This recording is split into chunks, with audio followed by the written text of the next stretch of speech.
आपका आज का बाजार में। मैं हूं आपके साथ पूजा त्रिपाठी और आप देख रहे हैं 18 नाउ स्वदेश। और इस शो में अगले आधे घंटे हम आपको बताएंगे कि आज दिन भर का कारोबार कैसा रहा और इसी के साथ ही साथ आज किन शेयरों में एक्शन था ये भी हम आपको बताएंगे।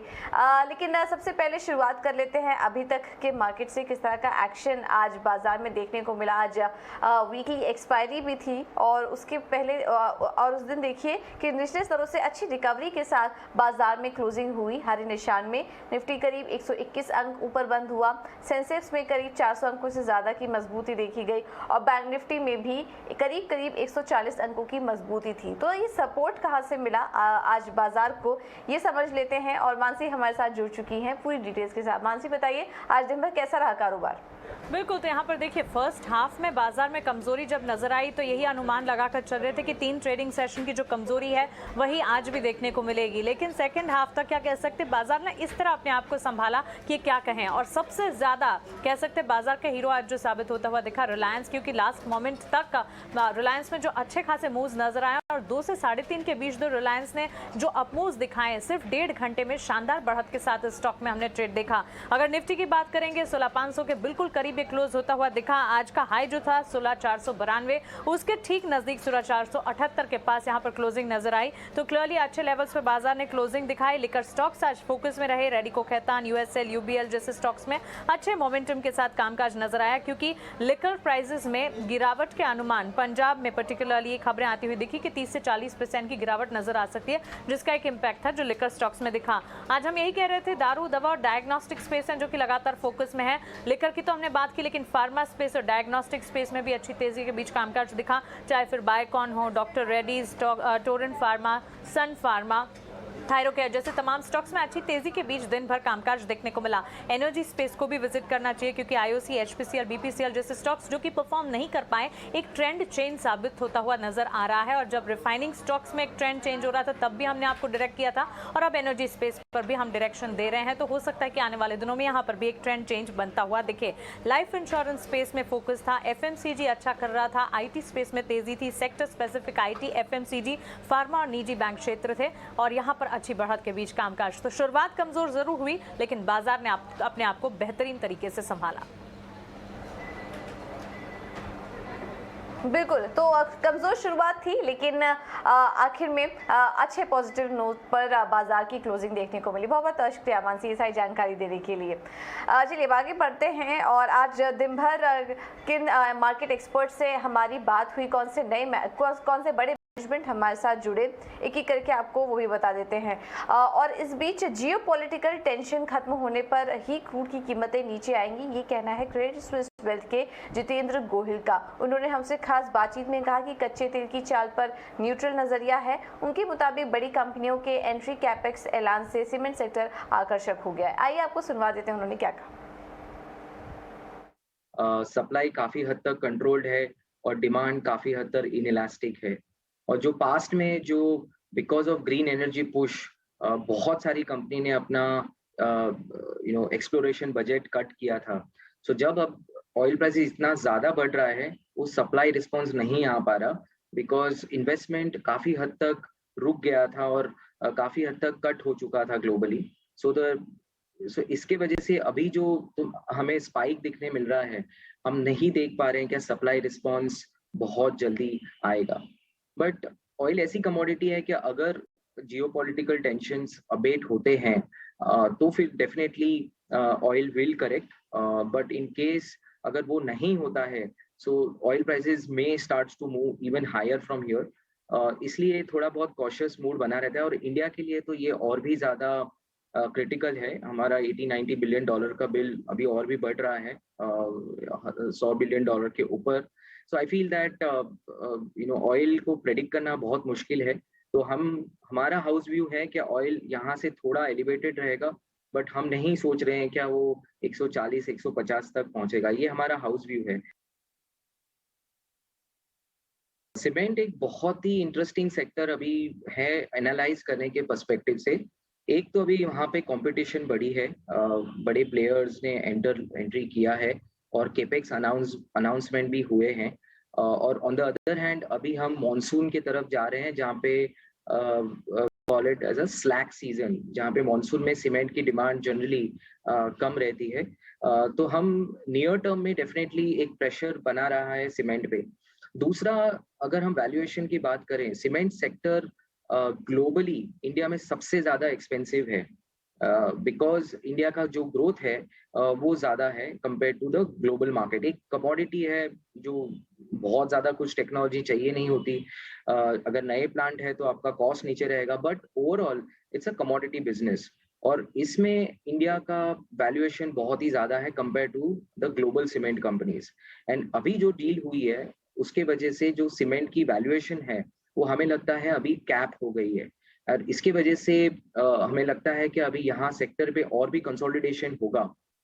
तो near term outlook is weak है, बट एक बात है कि अगर यहाँ से अगर एनर्जी प्राइसेस स्टार्टेड अगर वहां से गिरना शुरू होते हैं तो फिर ये सेक्टर वापस फेवर में आ जाएगा, बिकॉज इनका जो मेजर कॉस्ट है वो फ्यूल है, और इलेक्ट्रिसिटी है, फ्यूल है, ट्रांसपोर्टेशन कॉस्ट है। सो आई थिंक अगर सीमेंट प्राइसेस को करेक्ट हुए हैं और अगर मार्जिन्स को प्रोटेक्ट करना है तो आई थिंक एनर्जी प्राइसेस को नीचे आना बहुत जरूरी है। और देश में बिजली की मांग में 25% की बढ़त हुई है, जबकि कोयला संकट गहरा रहा है। इसी मुद्दे पर हमने खास बातचीत की केंद्रीय ऊर्जा मंत्री आर.के. सिंह से हमारे संवाददाता प्रकाश प्रियदर्शी ने। आइए आपको सुनवा देते हैं उन्होंने क्या कहा। दिल्ली में जो पावर सप्लाई कहीं पर भी नहीं प्रॉब्लम, हम बता रहे हैं, पूरे देश की बात बता रहे हैं, मतलब कि कहीं पर भी शॉर्टेज नहीं है। जो भी है 0.2 या 0.3% कहीं कम अगर है तो लोकल फॉल्ट के कारण है, ये इसके कारण नहीं। आज भी हमारे पास कोयला का स्टॉक है 22 मिलियन टन, उसमें कुछ इंपोर्टेड भी है, लेकिन 22 मिलियन टन हमारे पास रिजर्व स्टॉक है। तो जैसा जिस बात की चिंता आपको सर है, अभी इस बात को कह रहे हैं भविष्य के लिए, जुलाई अगस्त सितंबर, जुलाई अगस्त तो हमारा काम है भविष्य के लिए सोचना जी। तो क्या जो स्थिति है, आप राज्यों से आपने कहा कि आप कोल इंपोर्ट कर रहे हैं, लोग कर रहे हैं, तो उसकी स्थिति अभी कितनी है, कब तक कर रहे हैं? सभी राज्य बाय लार्ज वो इंपोर्ट की कार्रवाई कर रहा है। कोल इंडिया लिमिटेड भी अपना टेंडर फ्लोट कर दिया, एनटीपीसी भी इंपोर्ट कर रहा है।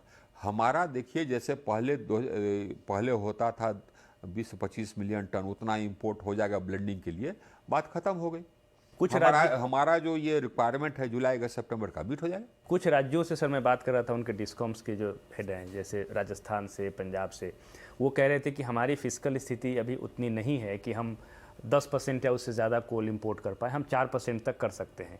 गवर्नमेंट को चाहिए कि हमको इंपोर्ट करके दे। कोल इंडिया लिमिटेड तो इंपोर्ट कर ही रहा है ना, इसीलिए कर रहा है वो। देखिए, लेकिन उनको अगर ये राजस्थान हो या कोई राज्य हो, उनको अगर ये कभी मन में ये है ये भ्रम है कि उनको बिजली फ्री मिल जाएगी या कोयला फ्री मिलेगा, ये नहीं होने वाला। कोल इंडिया लिमिटेड इंपोर्ट कर रही है, लेकिन उनको भुगतान करके लेना होगा। तो इनके इंपोर्ट करने से और कोल इंडिया जो इंपोर्ट कर रहा है, तो क्या प्राइस का कोई कुछ फर्क होगा सर? नहीं, हम लोग का एक्सपेक्टेशन ये है कि कोल इंडिया लिमिटेड अगर सेंट्रली इंपोर्ट करती है तो चूंकि लार्ज क्वांटिटी में करेगी तो प्राइस कुछ कम होगा, यही हम लोग। एक और इम्पॉर्टेंट चीज़ था, जब जो इम्पोर्टेड कोल आ रहे हैं उसकी वजह से आपके पास भी क्वेरीज आई जनरेशन कंपनीज़ की तरफ से भी और स्टेट्स डिस्कॉम्स की तरफ से, स्टेट्स जो जनरेशन कंपनीज़ हैं, कि इसको कंज्यूमर पे पास ऑन करना चाहिए। तो सर कितना इम्पैक्ट आएगा? वो प्रति यूनिट ये मेरे ख्याल 40 से 50 पैसे आता है बस। तो आप ये समझिए कि अगर आप 3.5 रुपये पर या 4 रुपये बिजली यूनिट खरीद रहे हैं तो 4.5 हो जाएगा, या 4 रुपया या 4.5 रुपया हो जाएगा। आप जो एक्सचेंज में खरीदते हैं 9 रुपये 10 रुपये से, तो बहुत सस्ता हुआ है ना।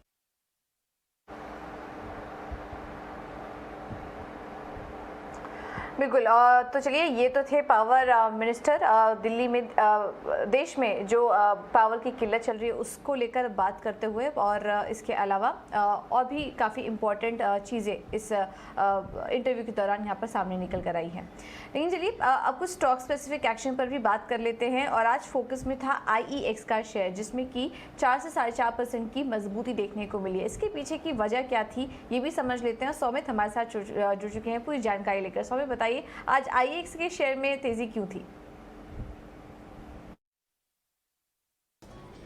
IEX स्टॉक एक फोकस में रहेगा क्योंकि CERC का एक नया ऑर्डर आया है जहां पे वो उन्हें लॉन्ग ड्यूरेशन कॉन्ट्रैक्ट्स बेचने के लिए अलाउ कर रहे हैं। अब इंडियन एनर्जी एक्सचेंज करंटली अगर आप देखते हैं तो कॉन्ट्रैक्ट जो बेचती है वो सिर्फ 11 दिन तक का ही बेच सकती है, बट CERC के नए ऑर्डर के हिसाब से वो अब 1 महीना और 3 महीने के भी कॉन्ट्रैक्ट्स बेच सकते हैं आगे चल के। इससे क्या होगा कि कंपनी के जो एक्सचेंज है उसमें वॉल्यूम्स बढ़ने की एक्सपेक्टेशंस है मार्केट को, स्ट्रीट को, और उसी दम पे हमें शेयर प्राइस में ये गेंस दिख रहे हैं। अब बेस्ड कैसे ये डिमांड रहता है 1 महीने और 3 महीने वाले कॉन्ट्रैक्ट्स का और कुछ और कंडीशंस के दम पे CERC आगे डिसीजन भी ले सकती है हाफ ईयरली और ईयरली कॉन्ट्रैक्ट्स इंट्रोड्यूस करने का, बट अब तक उस पर कुछ फाइनलाइजेशन नहीं हुआ है। फिलहाल तो कंपनी सिर्फ 3 महीने तक के कॉन्ट्रैक्ट्स बेच सकती है। अभी उनको जो परमिशन पहले अलाउड था वो सिर्फ 11 दिन का था और इस चलते जो वॉल्यूम्स बढ़ेंगे उसी दम पे हमें ये शेयर प्राइस में गेंस दिख रहे हैं इंडियन एनर्जी एक्सचेंज के। बट इसके अलावा भी अगर हम देखते हैं तो कंपनी के लिए काफ़ी थोड़े बहुत कंसर्न्स है क्योंकि कंपटीशन अभी नए आने वाले हैं, उसके दम पे कंपनी के वॉल्यूम्स और टैरिफ पे का एक नेगेटिव इम्पैक्ट देखने को मिल सकता है। बट आज के टाइम पे, अभी के टाइम पे अगर आप देखेंगे तो ये एक पॉजिटिव न्यूज़ आया है जहाँ पे उनके वॉल्यूम्स आगे जाके और भी बढ़ सकते हैं। बिल्कुल, तो पहले 11 दिन के लिए था, अब 3 महीने के लिए कॉन्ट्रैक्ट बिक्री के लिए मंजूरी दे दी है और अगर डिमांड अच्छी रही तो इसको बढ़ाकर 6 महीने भी कर सकते हैं। इस वजह से आज हमने देखा कि IEX में एक अच्छी तेज़ी देखने को मिल रही थी। अब आगे बढ़ते हैं और रेवेन्यू सेक्रेटरी तरुण बजाज से हमारे सहयोगी अंकुर मिश्रा ने खास बातचीत की और उनका कहना है कि GST के आंकड़े को सालाना आधार पर देखना ज़्यादा बेहतर होगा। GST के कलेक्शंस थे इस बार, वो थोड़े से मंथ ऑन मंथ देखेंगे कम हुए। क्या आप देखते हैं ऑन लॉन्गर टेन्योर में वो एवरेज आउट हो जाएंगे? ऐसा है कि GST अगर आप देखो तो ये ऐसा नहीं है, इसको मंथ ऑन मंथ कंपेयर नहीं करना चाहिए, इसको ईयर ऑन ईयर कंपेयर करना चाहिए। आप दिवाली के टाइम पे जाते हैं, नया ब्लेज़र खरीदते हैं, आप मई के महीने में जाके खरीदते नहीं हैं। तो as a natural course in our country there are some months which show more robust growth on the GST revenue. जैसे मार्च में जो कलेक्शन होती है जिसका पैसा अप्रैल में आता है, बिकॉज ईयर एंड होता है इसलिए कंपनीज अपनी बैलेंस शीट और P&L को प्रिपेयर कर रहे होते हैं, तो उस मंथ में हमें ज़्यादा मिलता है। बट अगर आप देखेंगे ईयर ऑन ईयर पिछले महीने में 44% का वृद्धि थी, तो एक अच्छी वृद्धि है, अच्छा साइन है। हम सब काम कर रहे हैं, मुझे उम्मीद है कि हम अच्छा करेंगे इससे।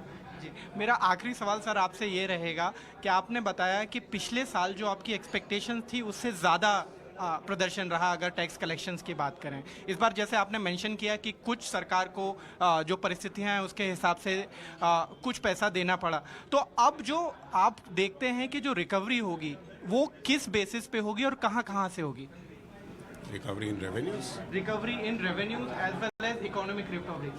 नहीं, इकोनॉमिक रिकवरी तो आप देख ही रहे हैं कि आ रही है। पिछले वर्ष का GDP ग्रोथ हमारा आया है जो कि 8.7% है, और आज के दिन भी अगर देखें, चाहे किसी भी ऑर्गेनाइजेशन को लें, RBI को लें, IMF को लें, वर्ल्ड बैंक को लें, ADB को लें, दे आर सेइंग, सभी यही कह रहे हैं कि भारत देश में जो ग्रोथ रेट होगा वो बड़े देशों में, मेजर इकोनॉमीज़ में सबसे हाईएस्ट होगा। तो हमें उम्मीद है, जिस तरह के हमें इंडिकेशंस मिल रही हैं कि ग्रोथ रेट अच्छा होगा। चैलेंजेस हैं, जैसे कि मैंने भी कहा, गवर्नर साहब ने भी कहा, कल अपनी पॉलिसी में भी कहा, चैलेंजेस हैं हमारे सामने, लेकिन हम उन चैलेंजेस को करेंगे सामना। जो रेवेन्यू का शॉर्टफॉल अगर पूरा करने के लिए वो कहाँ से आएगा?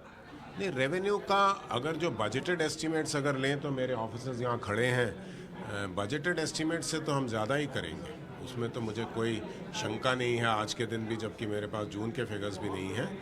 तो लेकिन बजटेड फिगर्स से हम कितना ज़्यादा कर पाएंगे दोनों डायरेक्ट और इनडायरेक्ट को मिला के, ये एक देखने वाली बात है जो आने वाला समय हमें बताएगा। आपको इंडिकेट करेंगे नेक्स्ट विजिट में बॉम्बे पे। Thank you for talking to us. चलिए चलते हैं कमोडिटी मार्केट की तरफ और वहां समझ लेते हैं कि क्रूड में किस तरह का एक्शन दिख रहा है। काफ़ी ज़्यादा तेज़ी वहां पर आज हम देख रहे थे, इसके पीछे की वजह क्या है ये हमें विश्व मोहन बताएंगे। विश्व मोहन बताइए, गुड आफ्टरनून। बात करें तो जो शुरुआती तेजी थी अब कम होती इसलिए दिख रही है क्योंकि चीन से खबर ये आ रही है कि वहाँ पर कुछ शहरों में वापस से लॉकडाउन लगाया जा रहा है। 1-2 दिनों का लॉकडाउन इसलिए लगाया जा रहा है कि चाइना की जो पॉलिसी है वो जीरो टॉलरेंस पॉलिसी है कोविड को लेकर, उस वजह से ऊपरी स्तरों से फिसला है। लेकिन अभी भी 8 मार्च के बाद सबसे ऊपरी स्तरों पर है। $124 के ऊपर भी इंट्राडे में भाव चला गया था और 25% की तेजी महीने भर में कच्चे तेल की कीमतों में आ चुकी है। जिस तरह से लगातार डिमांड, समर सीजन की डिमांड यूएस और यूरोप से बढ़ गए हैं, सप्लाई को लेकर चिंता है। दूसरी तरफ ईरान से खबर ये आ रही कि उनके न्यूक्लियर फैसिलिटीज़ पे जो कैमरे लगे हुए थे वो उन कैमरे को हटा दिया गया, तो परमाणु करार को लेकर जो बातचीत हो रही है वो अटक सकता है। इसके बाद गोल्डमैन सैक्स ने अब क्रूड को लेकर नया टारगेट दे दिया है। $125 का जो उनका पुराना टारगेट था ब्रेंट का, दूसरी छमाही के लिए उसे बढ़ाकर $135 कर दिया है। तो तमाम ऐसे फैक्टर्स हैं जो क्रूड कीमतों को सपोर्ट कर रहे हैं। लेकिन देखते हैं अब चाइना से किस तरह के डेटा निकल के आ रहे हैं और किस तरह से कोविड पे उनकी पाबंदी रहती है, उसका असर आने वाले समय में क्रूड पर दिखेगा, जो मार्केट को यहाँ से ड्राइव करेगा। जी बिल्कुल। तो कच्चे तेल में तेजी बनी हुई है, हालांकि ऊपरी स्तरों से हल्की नरमी जरूर आई है, लेकिन ओवरऑल जो ट्रेंड दिखाई दे रहा है वो तेजी का ही है। बहुत बहुत शुक्रिया विशु मोहन ये सारी जानकारी देने के लिए। चलिए अब इस बुलेटिन में फिलहाल मेरे साथ इतना ही, लेकिन आप बने रहिए, ईटी नाउ स्वदेश में खबरों का सिलसिला आगे भी जारी रहेगा। नमस्कार।